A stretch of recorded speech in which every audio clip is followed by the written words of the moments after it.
That teaches you to depend upon another race is a leadership that will increase. Any leadership that teaches you to depend upon another race is a leadership that will increase. They gave leadership to our foreparents and that leadership made them slaves. But we have decided to find a leadership of our own to make ourselves free men. Our great scholars have advanced through the colleges and universities have thrown away the blessed record. Babylon did it. Assyria did it. France under Napoleon did it. Germany under Prince von Bismarck did it. England under America under George Washington did it. Africa with 400 million black people can do it.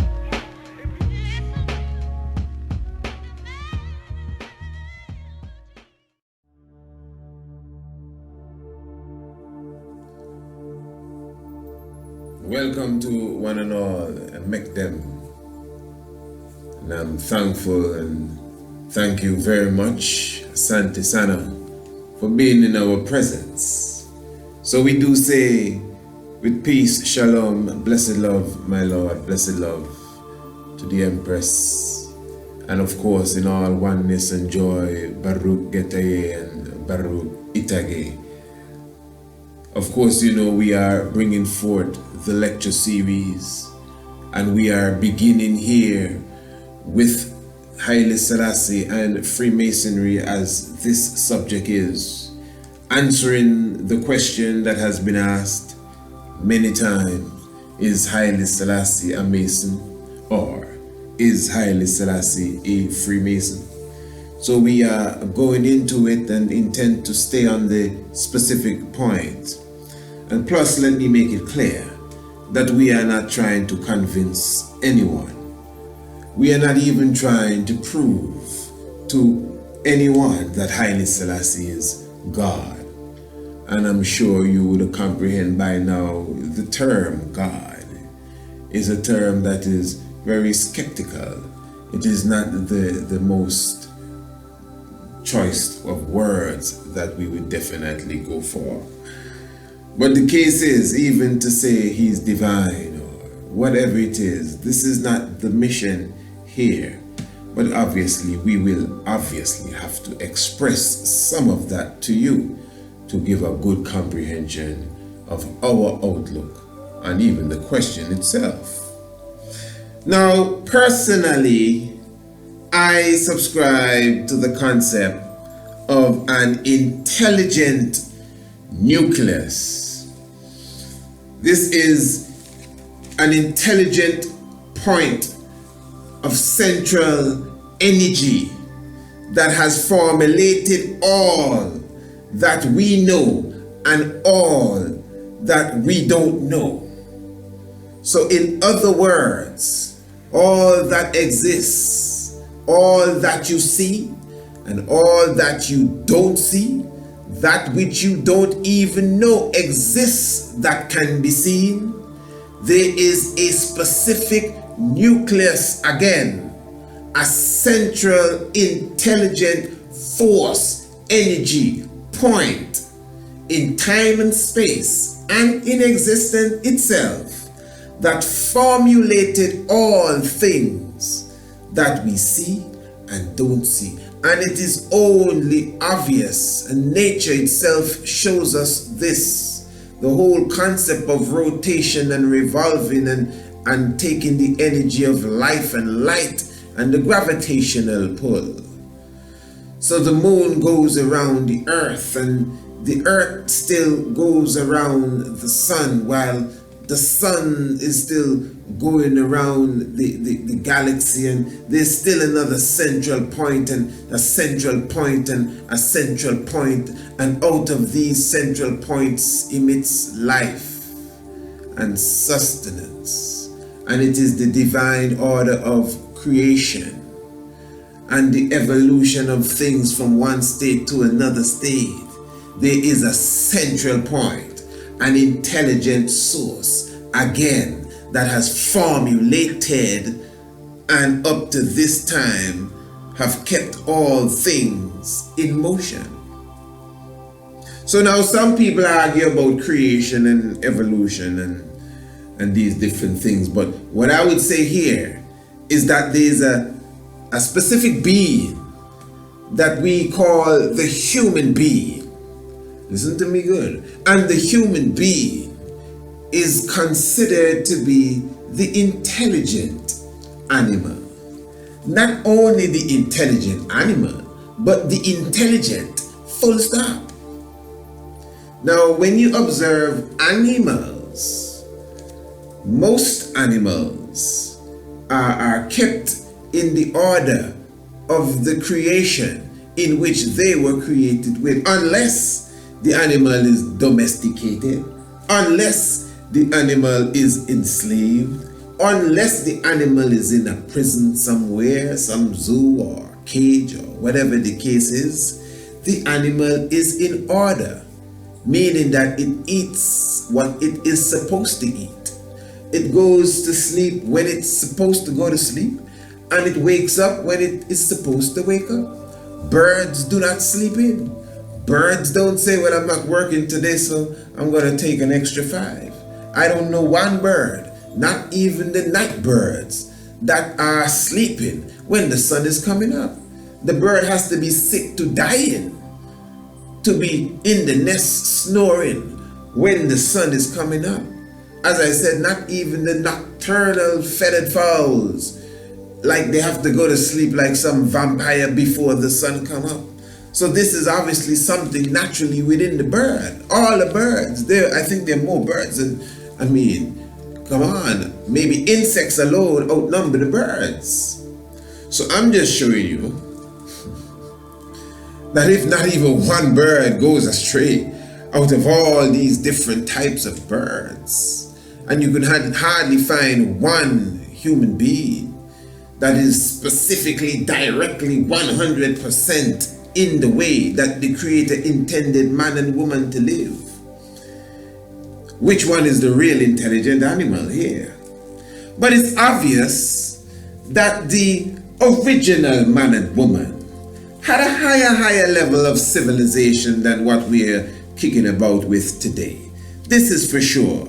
And through the so-called discoveries, through our knowledge, through our own investigation, just through our understanding of the cosmos, we know that we as a people, we had a higher level of civilization as far as mathematics, even a social order, theology. When it comes to theology, and theo and ology just simply means the study of the supreme being.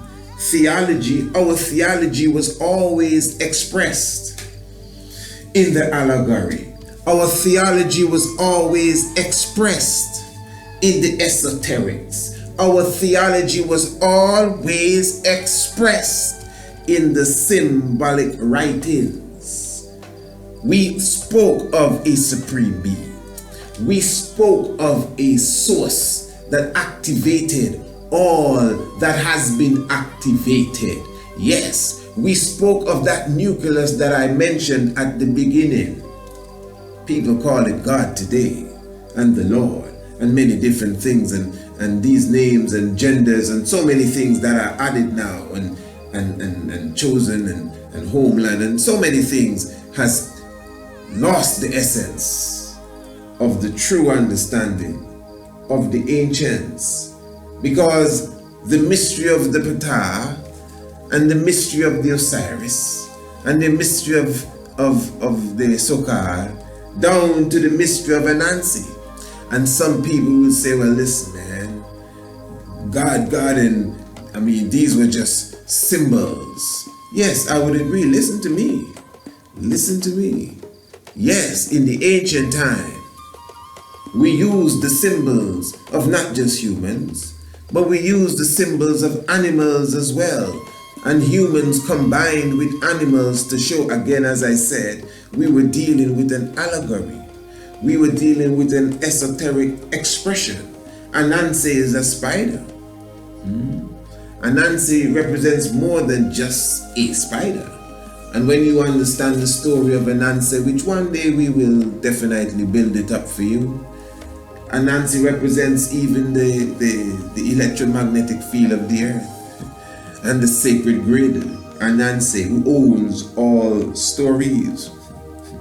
But personally though, as most of you would know, that when it comes to these different mysteries, from the mystery of Ptah down to Anansi, even the story of Brahma and Shango, even the ancient Nomo of the Dogon people, Unkolonkolo. Even when we go into the Greek mythology of Atlas and Jason and the Golden Fleece and Jesus and Zeus and these different characters, obviously some were borrowed from some were even stolen and plagiarized from some a little more corrupted than the others, and some obviously in their pure form.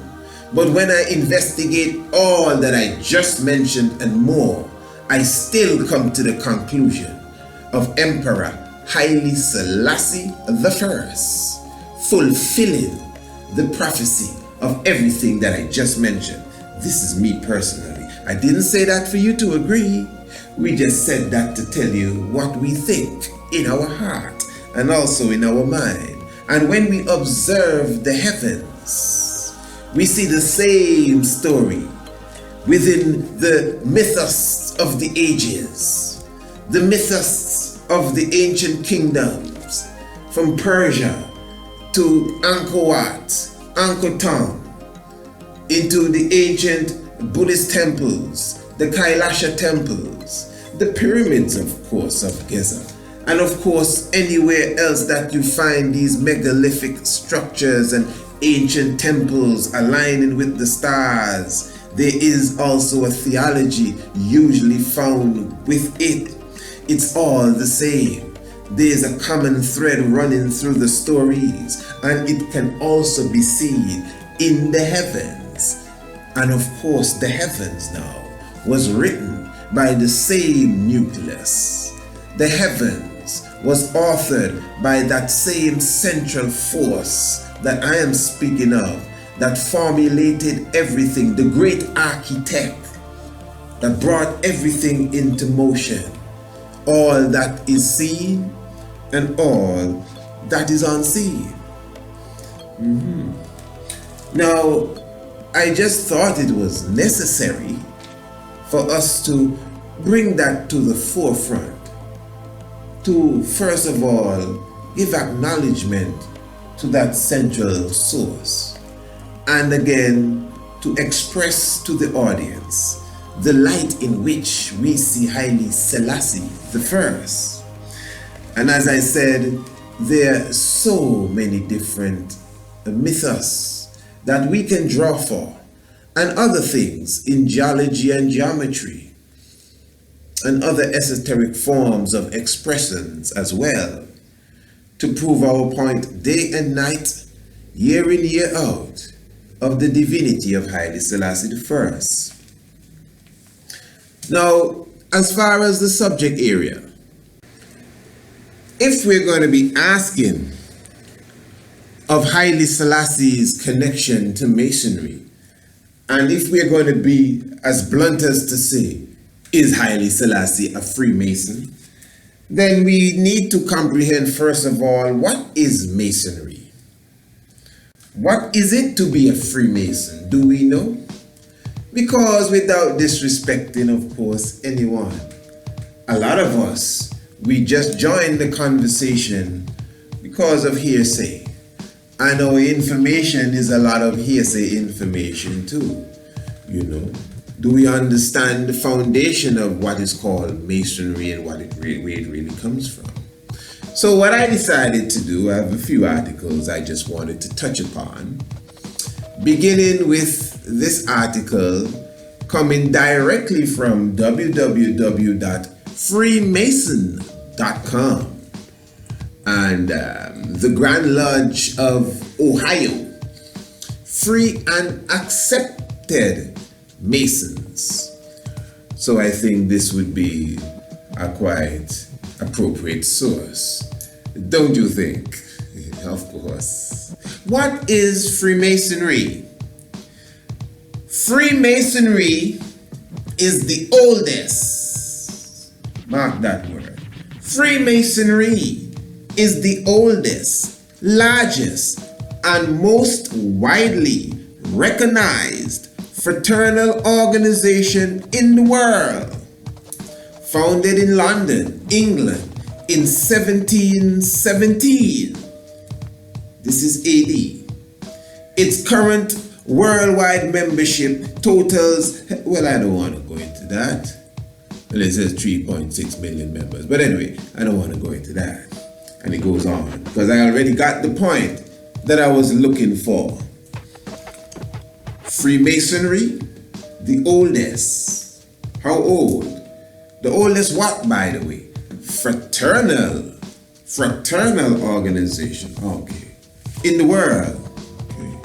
Founded in London, England. 1717. All right.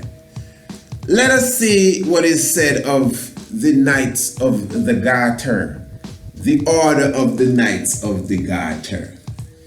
It says here, the order of the Garter, formerly the most noble order of the Garter, is an order of chivalry founded by Edward III in 1348.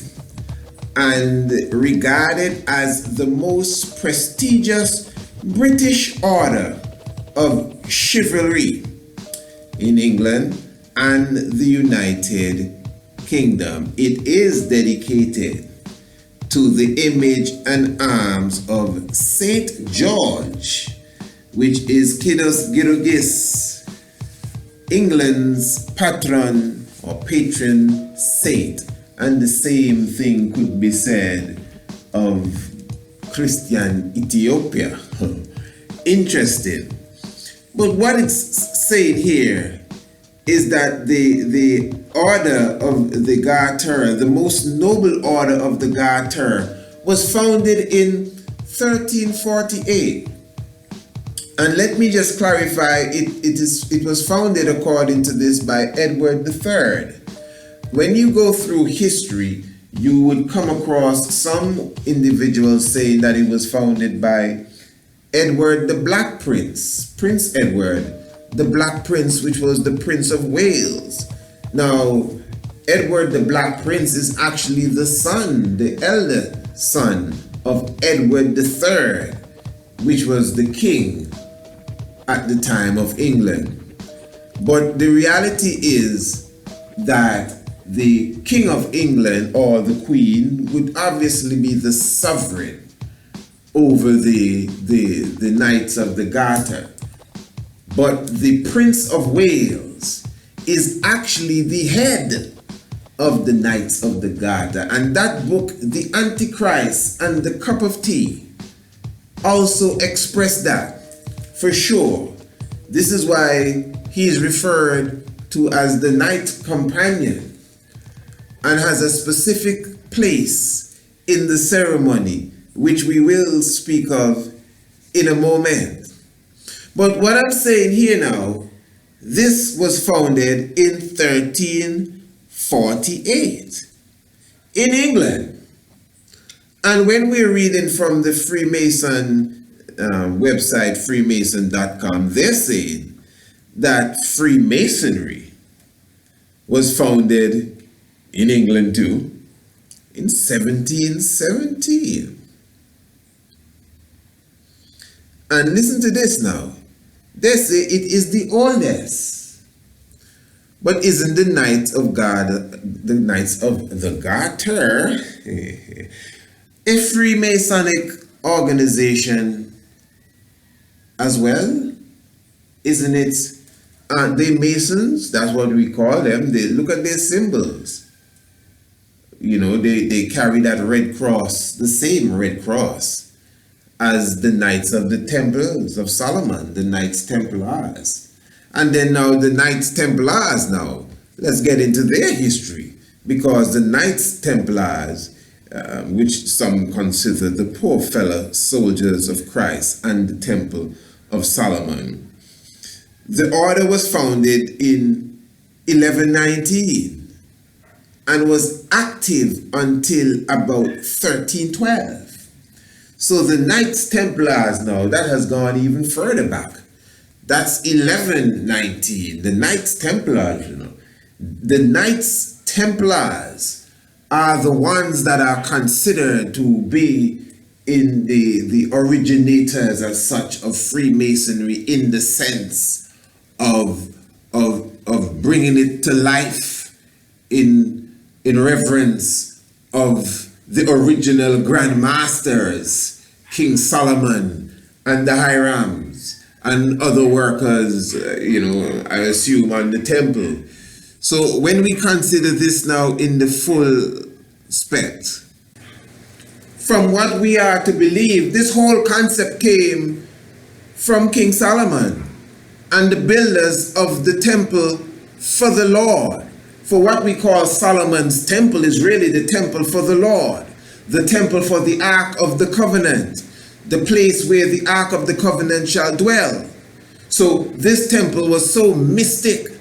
This temple was so mysterious even in the building of it, with the different stones and cedar wood from Lebanon, and as I said, Hiram Abiff now, and of course his architectural genius to even put together such a structure in such a time, such a beautiful, temple, the house of the Lord, really, and the different elements that were used, the gold and the other precious stones to create this magnificent place of rest for the Ark of the Covenant, Solomon and the temple that he built.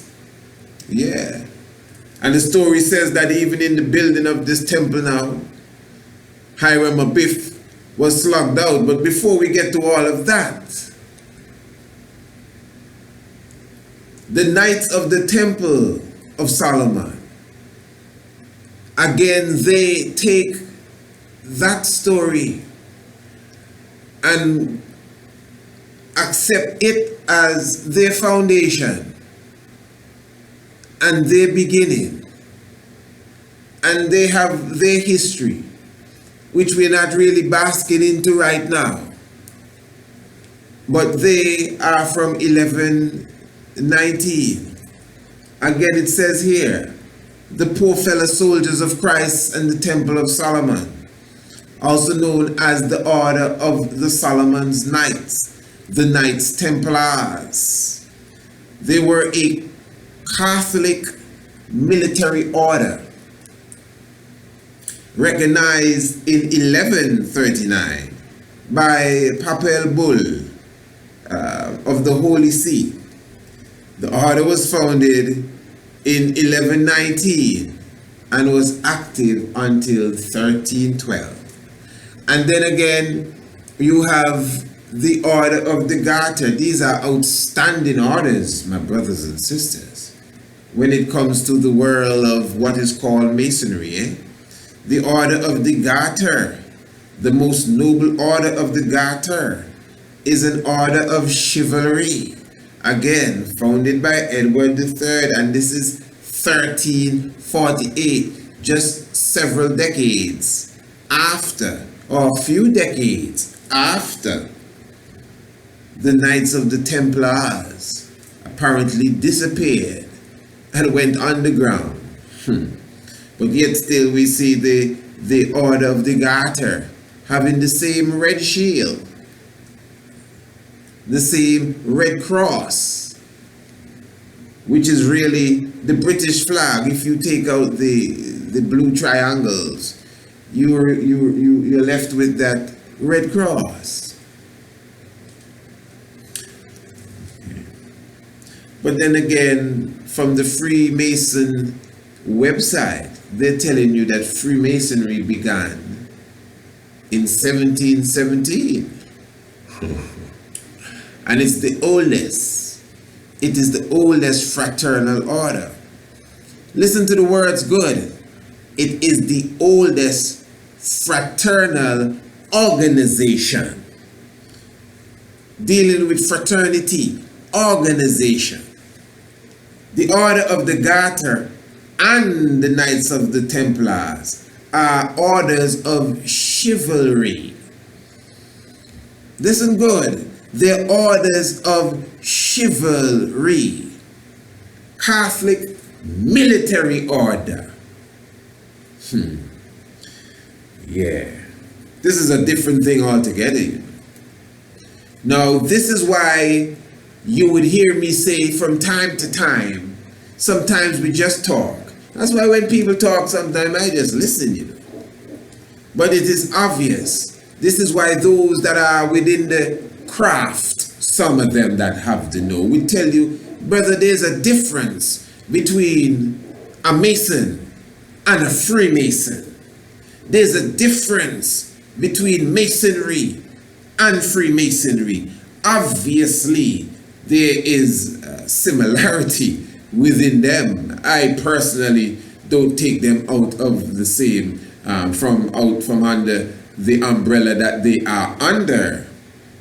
But when you're dealing with history and you're dealing with academical conversations, intelligent conversation, and you want to drop the academics properly, you got to know the difference for understanding. So when you ask a very serious question like if Haile Selassie is a Freemason, and even if Haile Selassie is a Mason, you got to be clear of who you're speaking about and what is the subject that you're speaking to.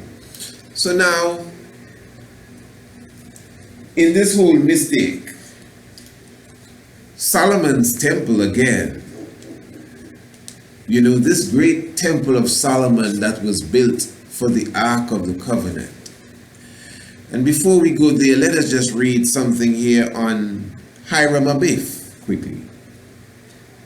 And it says, Hiram Abiff, and I'm taking this one straight off of Wikipedia. It's not no great scholarly research we're into here. We're just giving you the basic facts that everybody knows.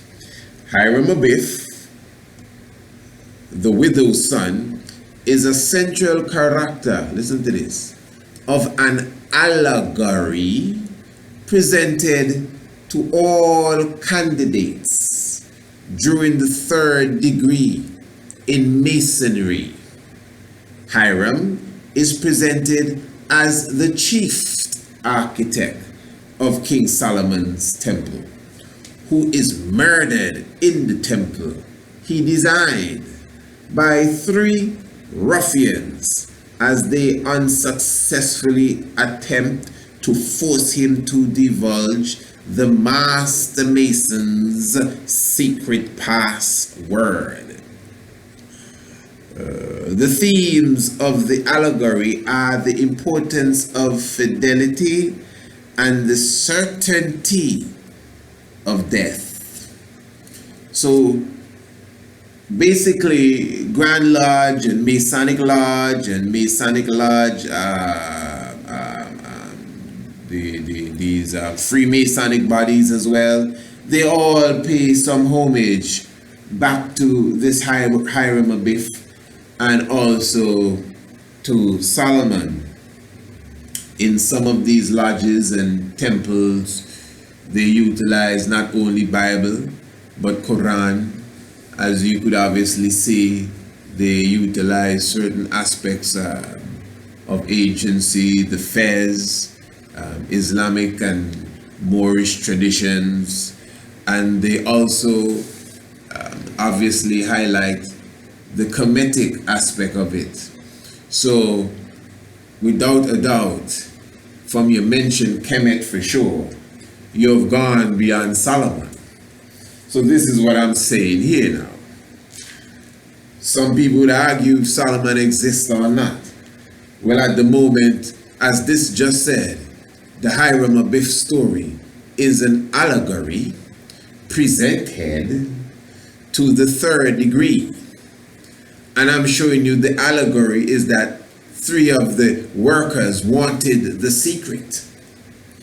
And they couldn't get it from Brother Hiram, so they took the tools that they were working with and they slugged them out, and they really leveled him with the level and the mallet and whatever else it was. And what happened?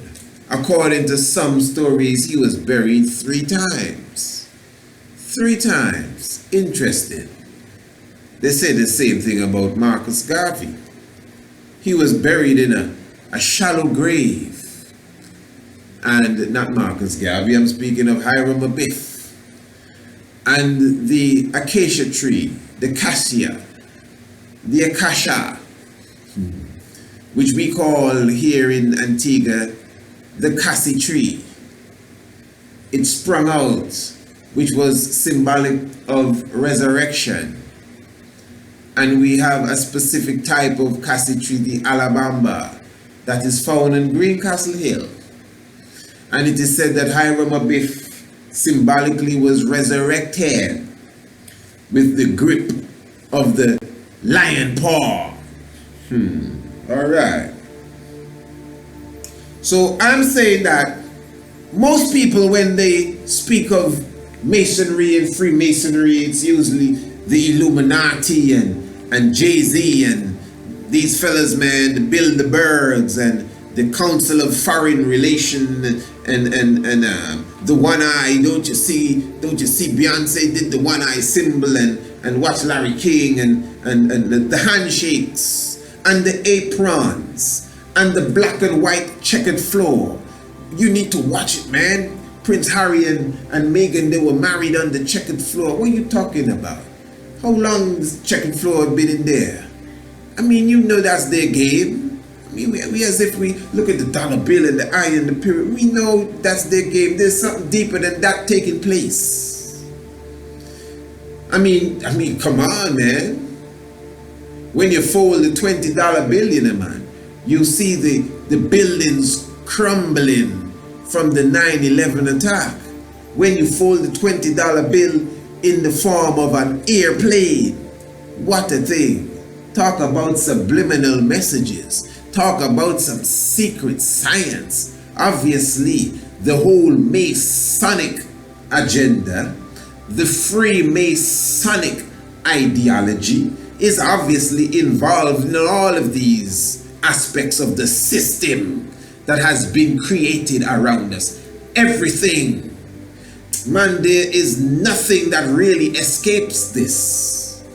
Down to the air conditioning in your car. Down to your car. I mean, everything that has a symbol, you just gotta wonder. Some of us that like to talk about symbols, just the cap you wear, the cap that has been designed, what you call the baseball cap that has been evolved. I don't want to disrespect no one, you know. I'm not saying anything wrong with you wearing a cap if that's your choice.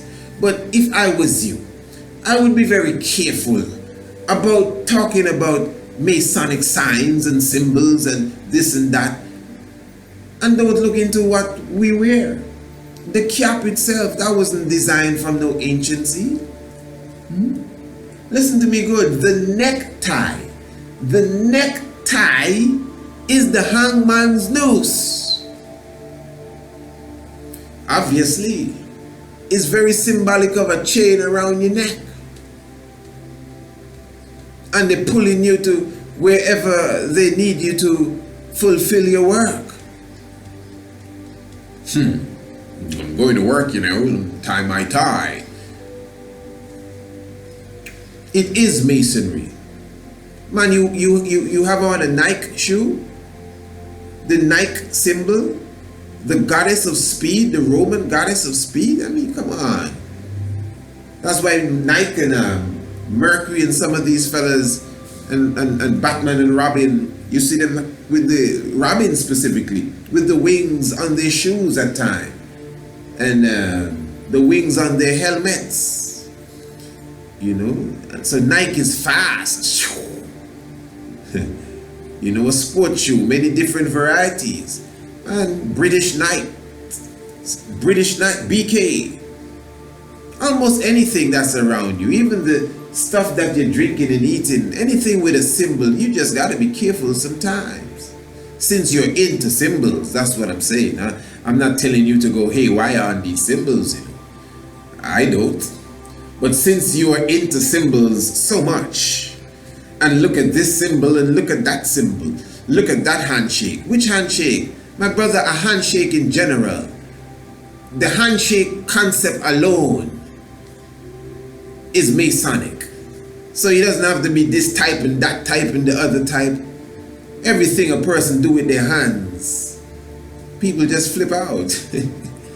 I am telling you. But what I'm showing you, my brothers and sisters, is that it's deeper than all of that. That's almost another level of distraction. That's just the fluff of it. When you go to the depths of the science now, if I was you, I would look for the origin of this all. I know our brothers and sisters like to say we were the first Masons. Well, again, the term Mason, if you are to investigate Mason, you would obviously more than likely come across the craft of Masonry, which is not now no secret society I'm speaking of. I mean the craft of bricklaying. Please listen to me, good my family. I hope you're with me. The art of bricklaying is what we all know as Masonry. You know?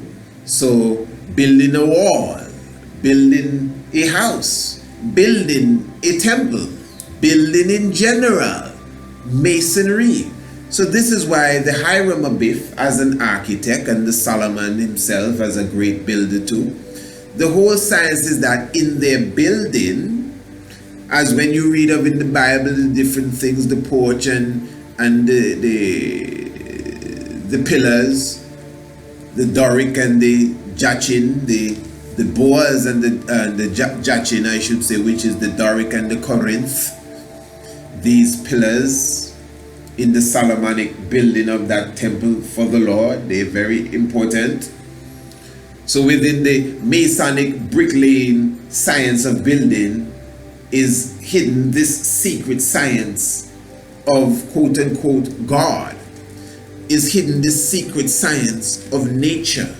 Within Solomon's temple, if you were to see it in its real essence before it was supposedly destroyed, you would be able to geologically unravel the mysteries. If you pick up the code, you would see the geometry of it would reveal prophecies of things to come.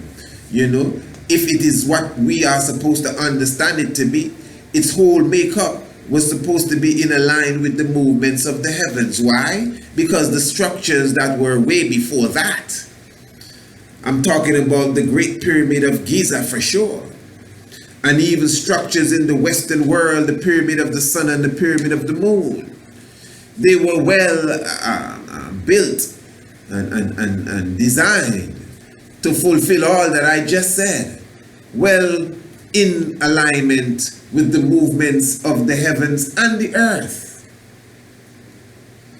Remember the pyramid, you know, the vertical height of the Pyramid of Giza multiplied by 10 to the 9th power is the exact distance from the earth to the sun. This is the Pyramid of Giza, thousands of years before King Solomon.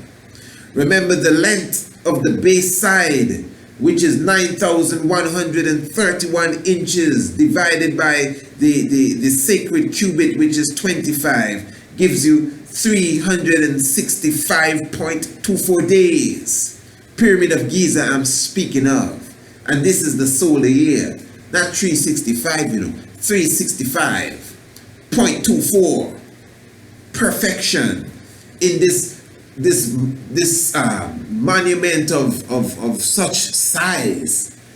I'm sure the Solomon Temple in its reality, you could fit maybe at least 500 of them, or maybe more. I'm sure more. Maybe 5,000 Solomon temples could have fit inside of the construct of the Great Pyramid, I'm sure. And I'm sure that Solomon's temple did not have such precision in its makeup when compared to that of the Pyramid of Giza. We're talking about the length of the king's chamber, multiplied by half the length of the antechamber, gives you the same 365.24. Even a circle with the length of the antechamber for its diameter, which is 116.25 inches.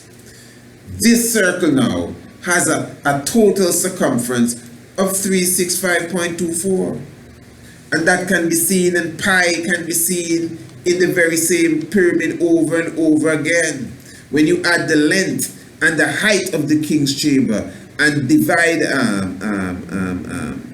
this value by the width, you get the value of pi, which is 3.141 and onwards, you understand. And epsilon can be seen, which is 2.718, and phi 1.6. All of this, inside of the Great Pyramid of Giza. And it's not the Great Pyramid of Giza alone, but of course we understand the science of it, that we must highlight it.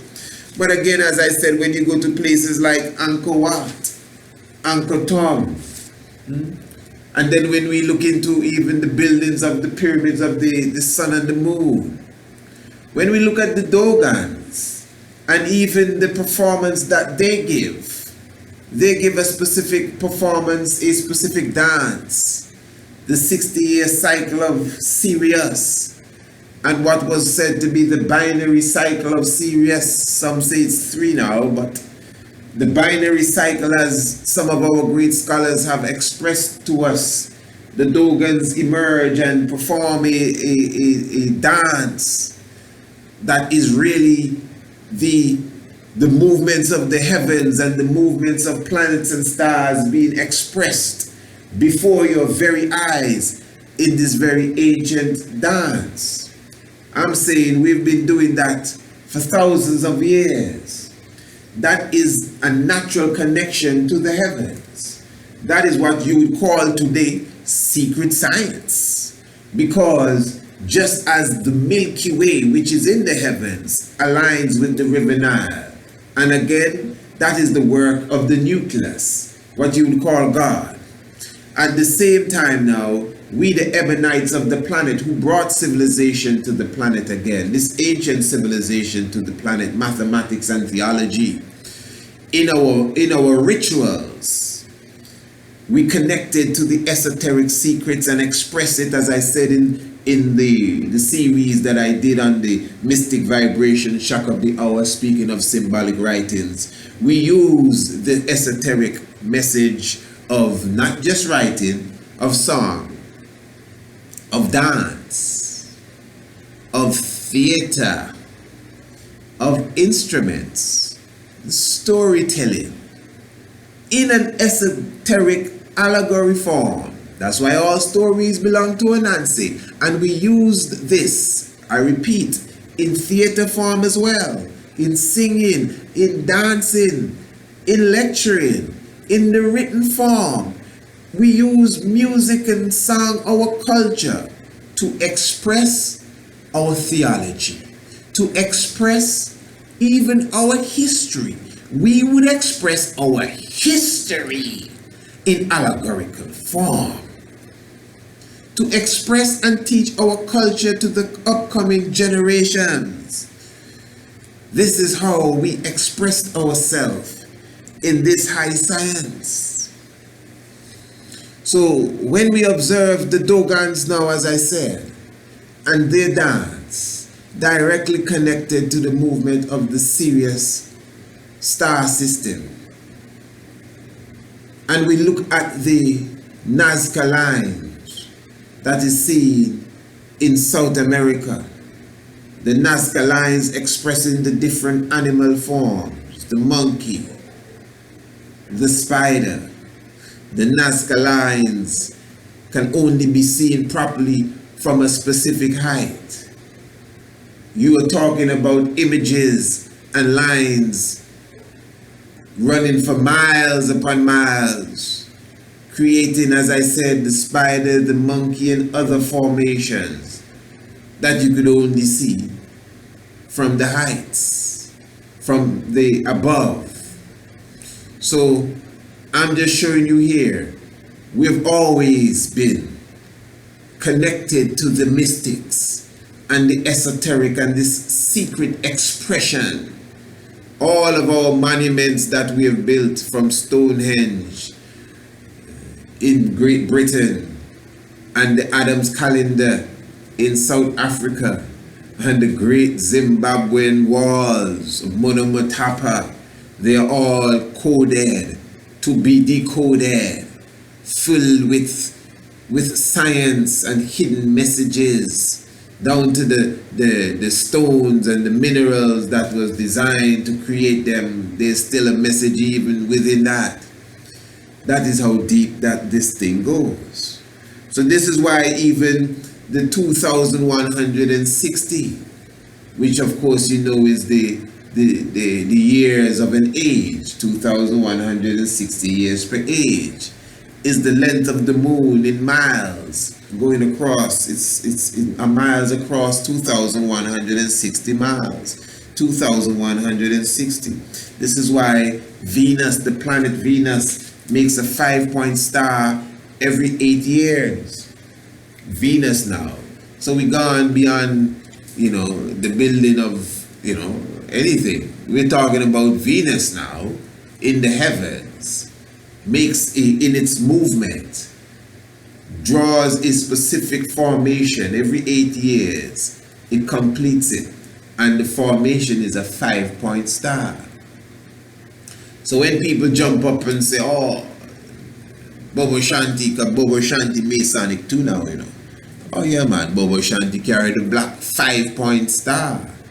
Well, you can't argue with Bobo Shanti. You're going to argue with Venus. Ask Venus why every 8 years she makes a 5-point star.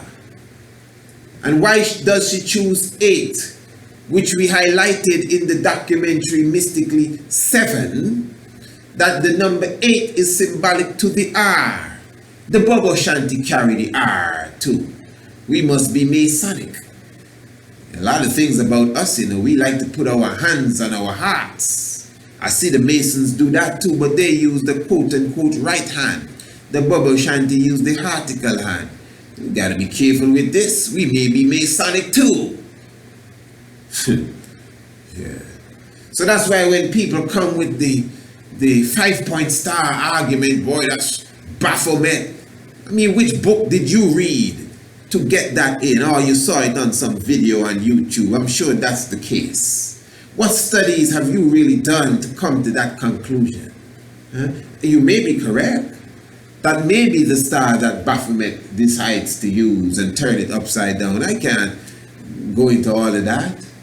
But I know again that Venus, which is very key, the morning star, draws a pattern. And I've studied it properly on different softwares that you could find for yourself and get the what do you call it, the simulation of the movements of the heavens, and you can map it your own self once you give it time, if you're serious about research. So I'm just showing you in different forms, and we can go on and on, of how we applied the mystery system, the mystics, the movement of the heavens, applied it to our life, applied it to our theology, applied it to our conception, applied it to our culture, and then we applied it to our building, the step pyramid of Saqqara, the temples of Kemet, the pyramids in Kush. We applied it to our quote-unquote masonry. we applied it to our architecture, the science of life, the science of harmony, the science of prophecy, and the science of culture. Straight up. And again, this is all before King Solomon. And it's very sad that Solomon's temple was destroyed to the point that, all remains is a wailing wall.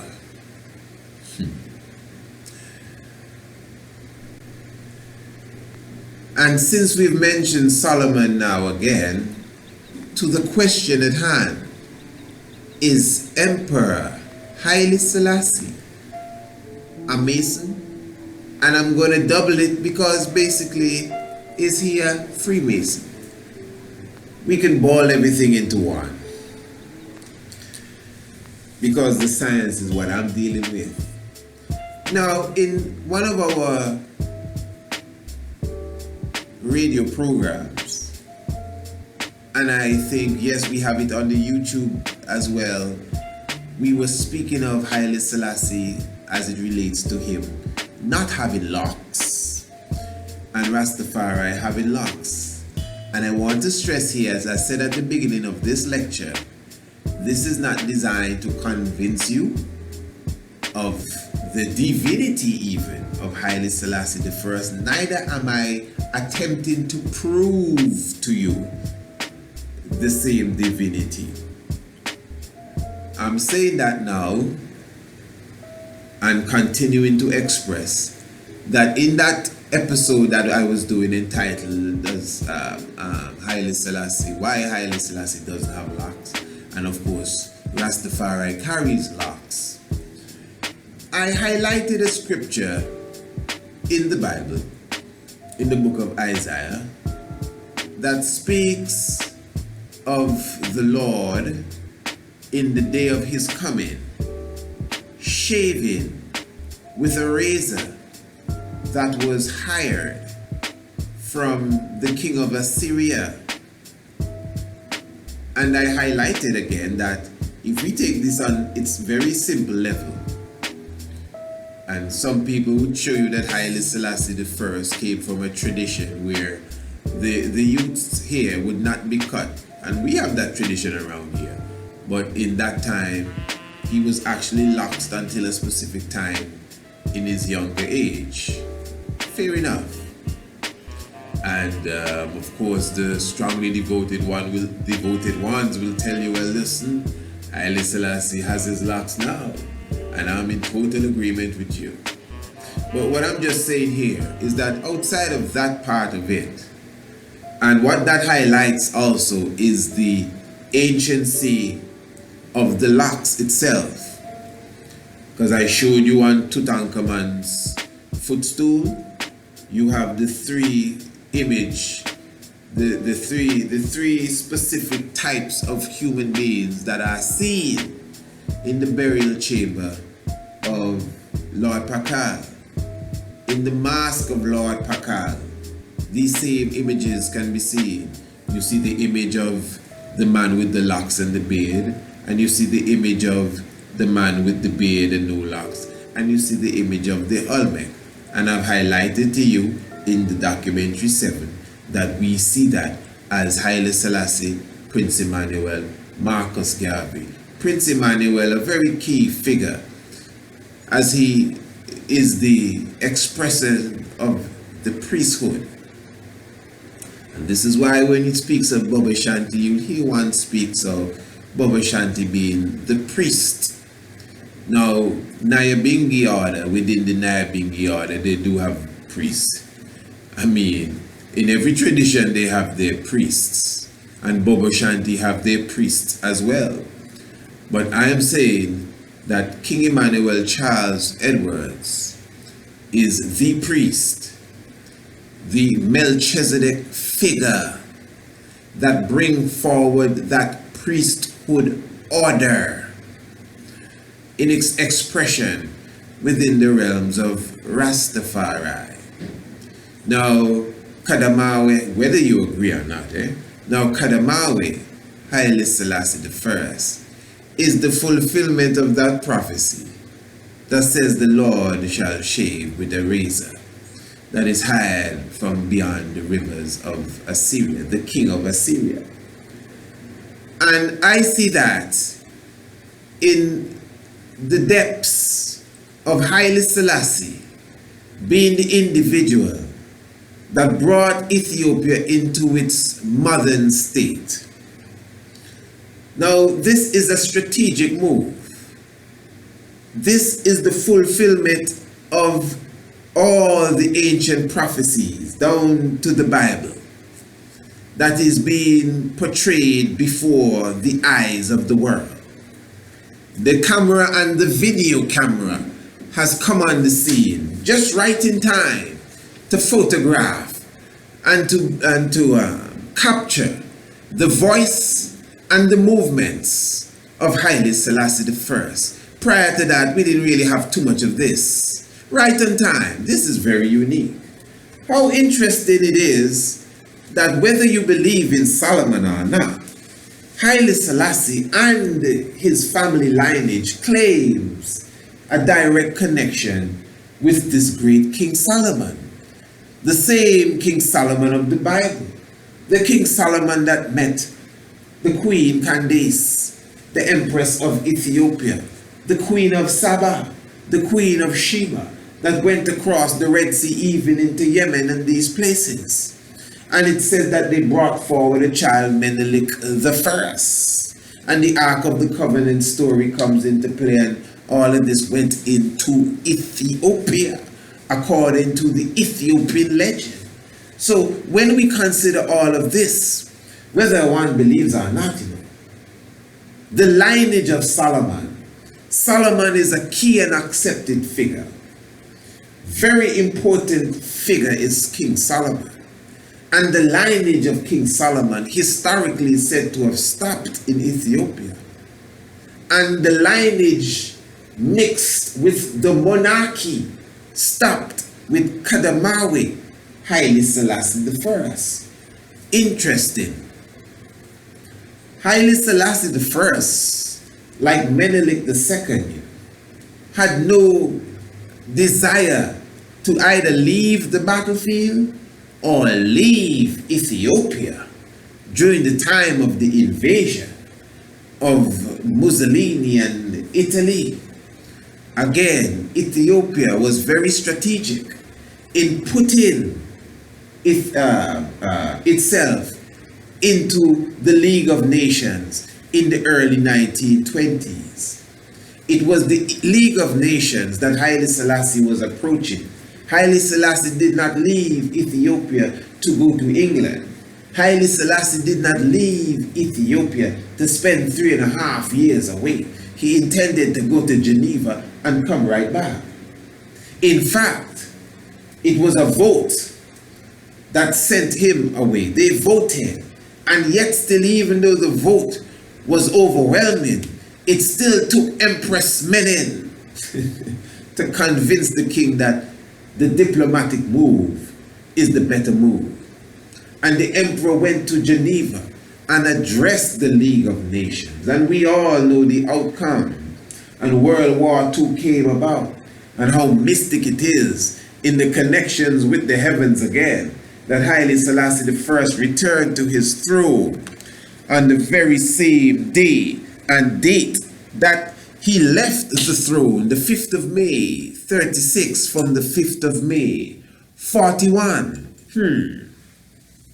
Exactly 5 years apart, to the very day. Interesting. Speaking about esoteric messages and allegory and secret science, that's one for the books. All right. And as I said, and I've said in different occasions, Haile Selassie being a mystic being. When your 8 siblings before you come into the earth and they die at a very young age or even at birth, and then you born being the 9th child, and then after you, to add to this, after you, another one is coming and they die along with your mother. that is very outstanding to me. And although we speak of the birth of Haile Selassie is brought to an end the 7-year drought in Ethiopia, to me, the case with his siblings is something for the thought. And I will also say, in all respect to, of course, those siblings, because they have become our ancestors. So we still, give, all honor to the ancestors of ours that have paid the price in whatever form or fashion, So even with the modernizing of Ethiopia, it was always a bit of tug of war from the ancient ones and some priests and even some of the warriors. When it came to Haile Selassie, even bringing in the airplanes and tanks, which were definitely needed for battle, and giving the soldiers shoes to wear. Some of the ancient ones were totally against that. Putting them in the uniform of the European design. Some of them were totally against that. But again, I am saying that we're speaking of the Lord that shall shave with a razor. And that razor was hired from the king of Assyria. Some ones consider why it is the carriage of the Kaiser, I think is the Wilhelm of Germany, that was used at the coronation of Haile Selassie I. This is all reality. This is history and reality. This is why even some of our brethren within the Rastafari faith have not used understanding with knowledge and have gone a bit off the cliff with the whole understanding of the true authenticity of the lineage of Haile Selassie plus the authenticity of the throne of Ethiopia. Because I'm going to show you exactly who we're dealing with right now. Haile Selassie I from 1954 was a member of the Knights of the Garter. The same Knights of the Garter that I mentioned to you a moment ago.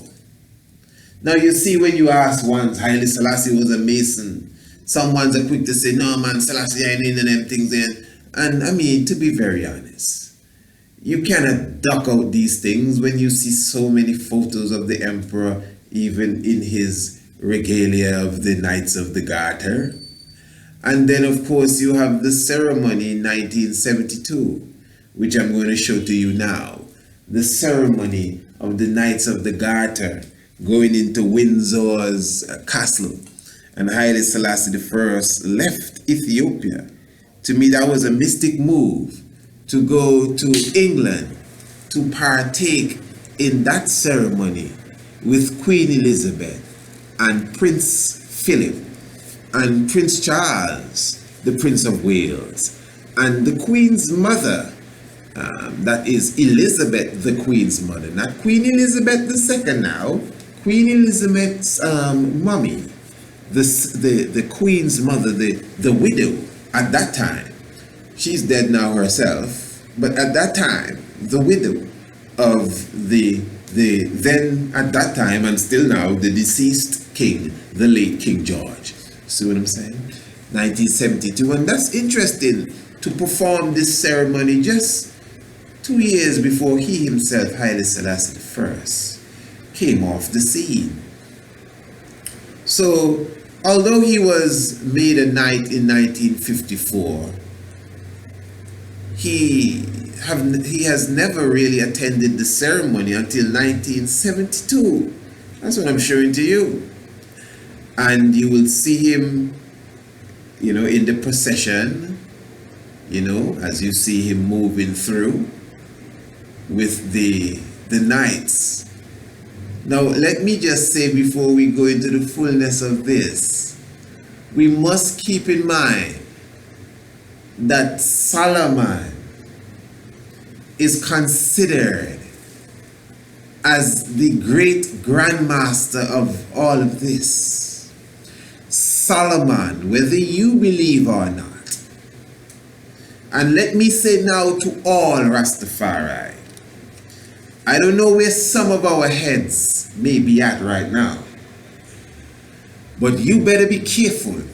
This is why I tell people that a lot of what is out there as do you believe and do you think, I have passed that stage. I did an episode on the mystic vibration. Did Solomon really exist? That is on the YouTube. Did Solomon exist? I would advise you to go and study that expression properly. That is not something that can be done now. That's a show by itself. So did Solomon exist? I am just saying to those who are Rastafari, be very careful. Don't throw away the baby with the bath water. Because Solomon again is considered, whether he's mythical or not, even if, and I'm going to say now, for conversation's sake, let us just say, because they cannot find any evidence to prove that this is Solomon, especially in Jerusalem and all of that, let us just say that Solomon does not exist. So you don't need to say, but Brother Solomon didn't exist. We're on the same page right now. There's no Solomon. You hear me? There is no Solomon. Solomon don't exist. And David don't exist. Good. Mythical character. Fair enough. I'm with you. Straight up. I ain't playing. I'm with you. Good. But whatever the case is, these Masons in the Freemasonic world, from the Knights of the Templars to the Knights of the Garter, they revere Solomon. They revere Hiram Abiff and Haile Selassie now, according to the tradition of the Ethiopians, is of the lineage of the same Solomon. Haile Selassie now has fulfilled the prophecy of the mythical book called the Bible in many different aspects when he spoke to the League of Nations. This is seen in the book of Zephaniah. This is seen when it says in the book of Zephaniah that he shall gather all nations and pour out his wrath unto them, and he shall speak to them in a pure language. This language was taken from beyond the rivers of Ethiopia. Now, I mean, come on. He spoke unto them in Amharic, a language from Ethiopia. He gathered all nations together. The first head of state to address this august body, the League of Nations, 1936, the 30th of June. Prophecies that align perfectly with history.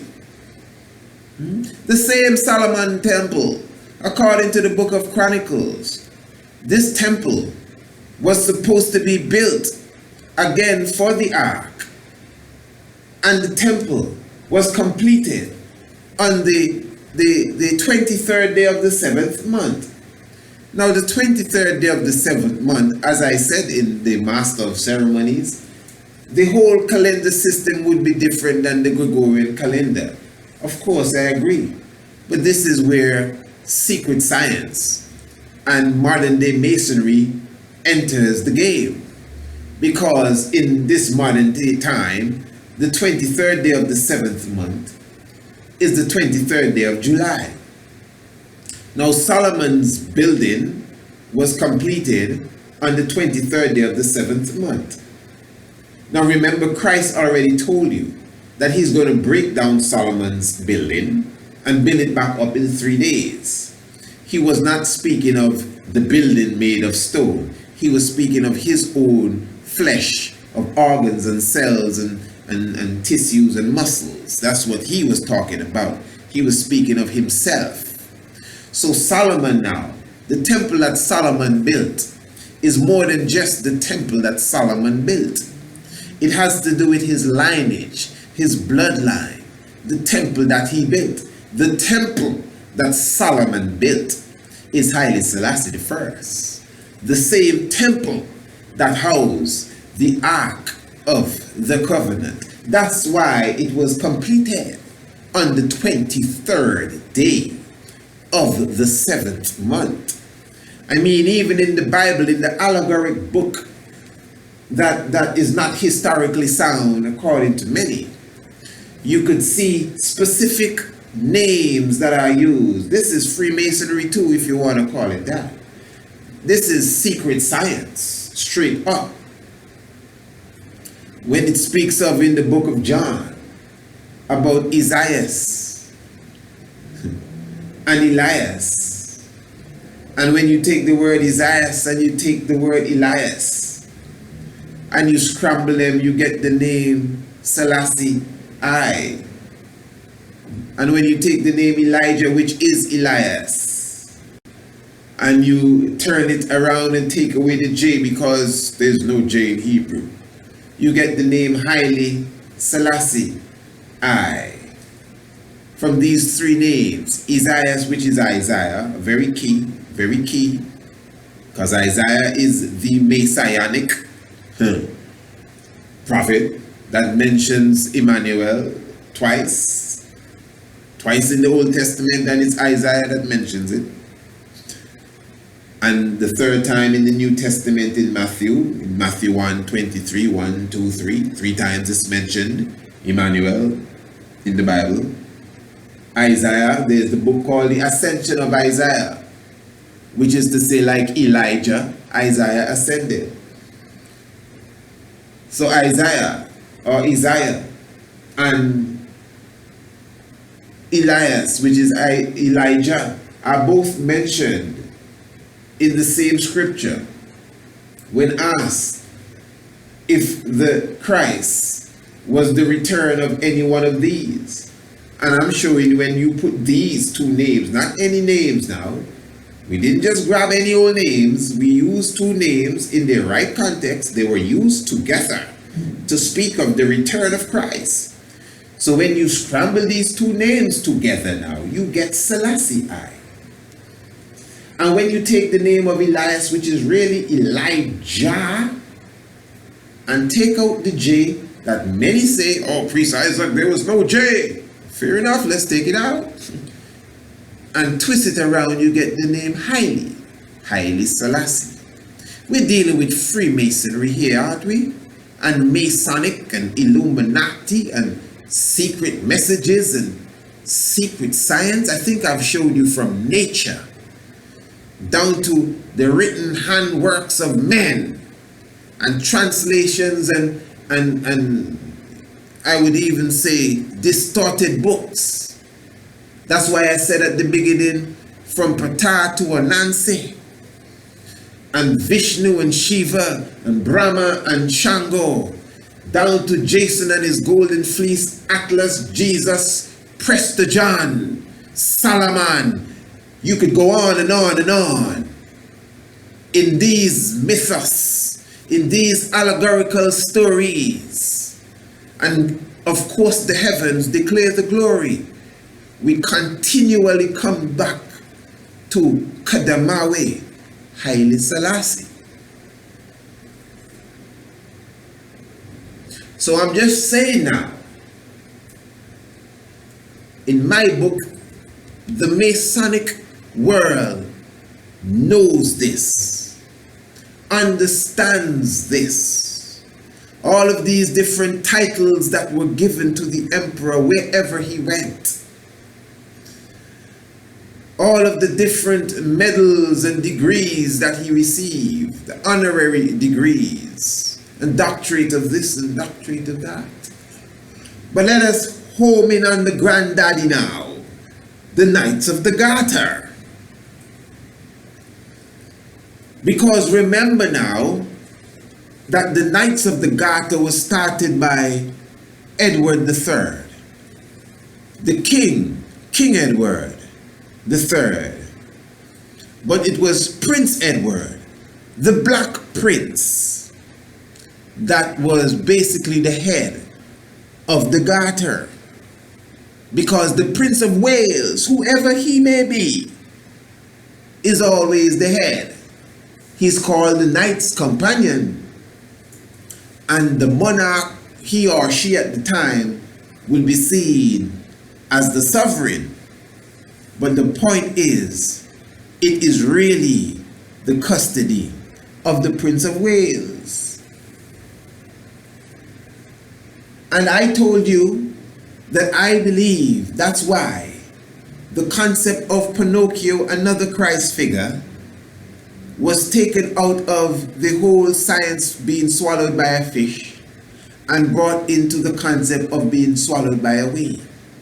And that is another story for another time. In fact, we have covered that already, but I just brought it in for those who follow what we do. It may add a bit more light to what was said in the past.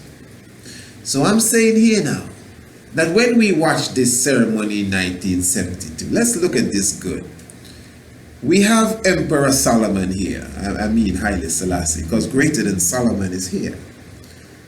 So here is Solomon's great-great-grandchild here. We got Solomon in the house.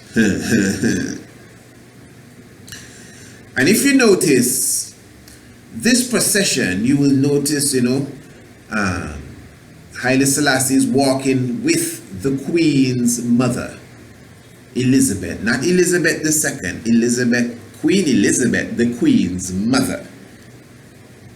And they are basically at the head of the procession. After them, servants and people that are, their entourage again, their retinue. They're carrying whatever it's needed to make sure that everything goes good. You have cardinals, you have what appears to be bishops, whatever, moving along. Then you have, after that whole congregation there, you have Queen Elizabeth II now and Prince Philip. They're moving forward. And, the whole, you can see the audience, everybody's watching on. And then after them, they have their own, their own companions as well. Then you have the knights. Interesting.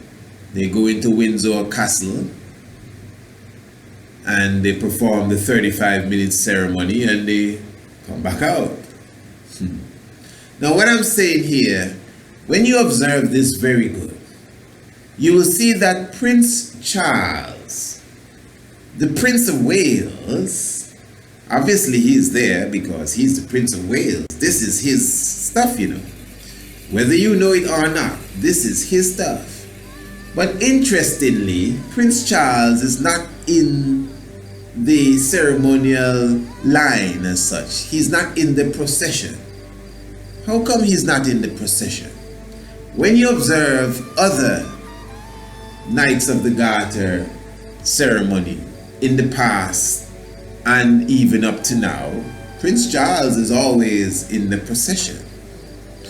But let us take a look at a ceremony when he was in the procession with his grandmommy. The place where Prince Charles would occupy in this Knights of the Garter procession is the exact place that Haile Selassie is occupying at his visit. Interesting. Prince Charles is the Prince of Wales, and it is customary to understand that the Prince of Wales is basically the head of the Knight of the Garter. That is why some historians will tell you that the Knight of the Garter was started in 1348 by who? King Edward III. And some will say, well, no, it was started by Prince Edward, the Black Prince. Because Prince Edward, the Black Prince, and the Black Prince is not because of, he was black bad. He actually was considered to have black blood in him. And he was the elder son of the King Edward III. Wow. And he was the Prince of Wales, the knight companion. But obviously the king is the king. The king is the sovereign basically over everything. So that goes without saying. So there is the concept of the Prince of Wales really being the head honcho there of the Knights of the Garter. I'm just saying, interestingly, that when Haile Selassie visited this Night of the Garter celebration, the Prince of Wales gave the king, well, I don't know if gave him is the right term, but the Prince of Wales came out of his position. And Haile Selassie I came into the position that the Prince of Wales, the head of the Knights of the Garter, would have had. Remember, the Knights of the Garter is the next best thing you can get to the Knights of the Temples of Solomon, which supposedly disappeared a few years before the Knights of the Garter sprung up in England. Now, after coming out of the castle, to add more, you will notice now coming out of the castle, it's a very windy day. The individuals now, you see the knights on the side of the steps, they are lying on the side of the steps, and Haile Selassie and the Queen's mother comes out. Now you will notice that they don't have on their hats. Is it because it's very windy? Nah, this is not how this goes at all, my brothers and sisters. This is ceremony, and this is an order. Only the women have on their hats. You can see the Queen and the Queen's mother with their hats. And I'm looking good. You will see that obviously the real knights, the soldiers, them in the armored knights, I should say, in them old time Roman armored vibes, have on their headpiece. Now you will notice that as soon as Haile Selassie I puts on his headpiece, check it. It is only when Haile Selassie I put on his headpiece, you could see the guards in the back putting on their headpiece. Look at that. Nothing here is by mistake. This is not just happening by chance. The knights cannot put on their hats. Prince Charles doesn't put on his hat. In fact, it is when Prince Charles enters the buggy that you see Prince Charles put his hat on his head, and then they roll out. Now what is happening here? Greater than Solomon is here. You may not see that, but they understand what's going on. So this is why I'm saying that even from the time of the King Edward III, and that third is very mystic, King Edward and his son, the Black Prince, Prince Edwards, the Black Prince, Prince Edwards, the Prince of Wales, interesting language. And now the current Prince of Wales is Prince Charles. Prince Charles Edwards, Charles Edwards, the Black Queen. What is this? Don't play around with, don't touch me. Prince Edwards, Prince Charles Edwards, King Edwards the Third. So Prince Charles now, who from the time of Prince Edwards, the tradition is still there, the Black Prince, that he is the head of the Knights of the Garter, stand above all organization. But at the coming of the Negus, the head of that august body, that order of chivalry, the head of that, the keepers of the secret of Solomon, the head of that has to come out of the way and make the king of Ethiopia take his place in the ceremony. So are you telling me now Haile Selassie is a grandmaster? Grandmaster? Haile Selassie is obviously a mason. A mason. You're going to ask the shepherd if he's a sheep? What's wrong with you? He ain't no grandmaster. Haile Selassie is the great architect. And I don't mean the builder of no building, you know, man.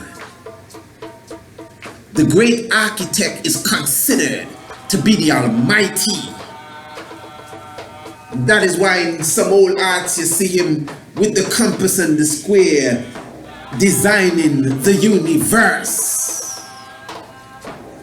And this is why all the ancient sciences can point right back to Haile Selassie the First. We've already revealed that in the Master of Ceremonies. I'm not questioning or asking or querying. We've already proven this in the documentary 7. Everything is aligned with Kadamawe Haile Selassie. And if you don't quote unquote believe, those in the know totally understand. So this is why even us as Rastafari gotta have our head on, man. You think the world don't know who we are? It is us that are playing around.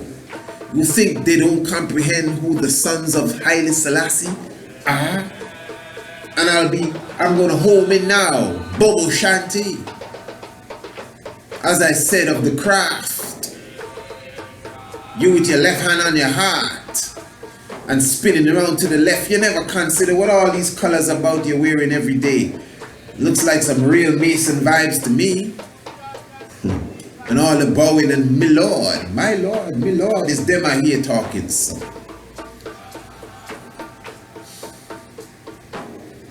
Greater than Solomon is here. And he is the grand architect. So although within the midst of all that I've said, it may still sound strange to you, but Haile Selassie ain't no Mason. I know some of my brothers think he is. And as I said, historically, I mean, for conversation's sake, I gotta accept that, hey, he's a member of the Knights of the Garter, isn't he? And not just that, he has accepted so many different degrees and titles and the Grand Cross of Victoria and the Cross of St. George and a lot of things, medals and regalia and medallions and scepters that are well aligned with Masonry and Freemasonry. So I mean, you may say, well, come on, brother, you gotta, throw in your towel, hands up. I understand. I'm not running from none of that. But I'm looking at this from a different realms. This ain't just no Mason. What are you talking about? And it's not even just Solomon, the Grand Master. Again, you are entertaining the great architect, the nucleus of existence. And thank you, Holy Man Olai, Selassie, Jah, Rastafari.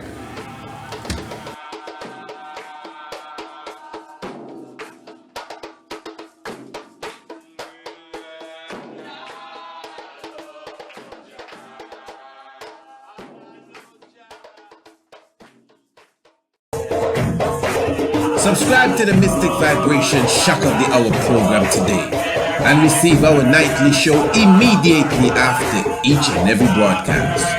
This will be done via the email and will be found in your inbox. For the small price of only 50 United States dollars, you will receive almost 20 hours of raw information, knowledge, research, and scholarship on various subject areas and topics that are necessary to be addressed at this time. In addition, all subscribers will receive our monthly video lecture series, which has a value of 20 United States dollars. They will receive the video lecture for free that is related to the month that they are subscribing for. To subscribe, call or WhatsApp 1268-728-3162 or email priestisaac27@gmail.com. The Mystic Vibration is a program that is every Monday to Thursday at 6 p.m. sharp Eastern Caribbean time on Radio Anu